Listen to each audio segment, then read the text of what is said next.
everyone, how's it going? It's Attorney Khadisha Rowe at American Legal Immigration Center in the DMV of the United States, bringing you another episode of Immigration Dream University. Thank you guys so much for tuning in, and as usual, if this is your first time tuning in, welcome to my channel. I'm so happy to have you. Hopefully you'll find this information very helpful, and if you are returning and you have not yet subscribed, please do subscribe. That is the red button below. I would love to have you as a friend of my channel, and hopefully we can grow in this immigration thing together. Alright guys, so today I'm actually going to answer a question that was submitted by Miss Jessica Granados Hernandez. Hopefully I'm pronouncing that correctly. And her question, I'm going to just summarize it, but you can find it in the comments below the video. Can you get married in the United States if you are still married in a different country? So her question was a follow-up to that video, and it is a very relevant question, and it's something that I actually encounter quite a bit, so I think it will be very helpful to a lot of you out there. Her question is along the lines of, how do you divorce someone that you can no longer find?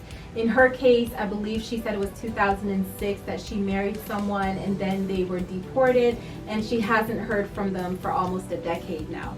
And believe it or not, that is more common than it's not. And so if you find yourself in this predicament, what you can do is you can still file for a divorce, but you're going to take a different path than people who are able to locate their husband, wife, or the defendant in general. So the great thing is that yes, you can still get a divorce from someone even if you are unable to locate them.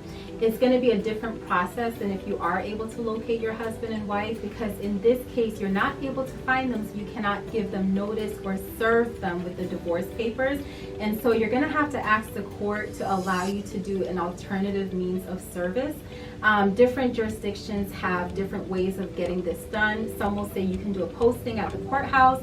Some may require you to post something in the newspaper of the person's last known residence, whether it is here, or I've had to do it in other countries at times. So it's going to be different, and I really do recommend that you check with the clerk of the court. A lot of times they do have departments or services set up for people who are representing themselves pro se, meaning that you do not have an attorney, or maybe you just have a question that you need to run by them, and this would be an excellent one to ask them. Well, how do I handle it in this case if I cannot find my husband or wife and I would like to get a divorce from him or her? It is going to be some type of alternative means of service, and that's just to make sure on the court's end that they're covering their bases too, in terms of making sure that the party to this action has noticed that there's actually some kind of court action pending against them. Now, once they do not respond to the filing for whatever deadline the court sets and whatever guidelines they set, then you can file a motion for default. That's typically what is going to be required. But again, check with the clerk of the court and they'll be able to verify this information for you.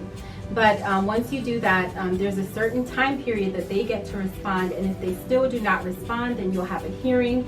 And even after that hearing, and let's say you are granted the judgment of divorce, even after that hearing, the court will still allow a specific period of time before that judgment of divorce becomes final. So it is a more drawn out process, and that's the drawback here, is that it is typically going to take longer than if you are able to locate the other party, but at least you can still get a divorce in circumstances where that other person is nowhere to be found.